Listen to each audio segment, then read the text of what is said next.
Hey, what is up everyone? Welcome back to our YouTube channel. So for today's video, I'm going to teach you how you can easily change payment method on Amazon.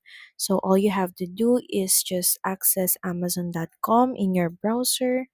Then the next thing you have to do is just add to bag any item that you want to check out. Then once done, just head over to your cart. Then say for example, we want to purchase this item. Let's just proceed to checkout.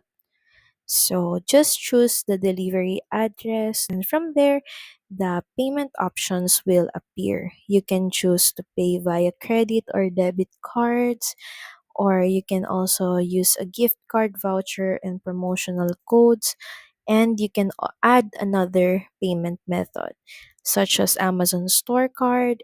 Then once done and you've already chosen the payment method, just click on use this payment method.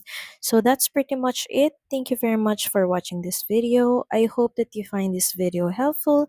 And if you do, please don't forget to like, share, and subscribe to the channel. And I will see you again on the next one. Bye!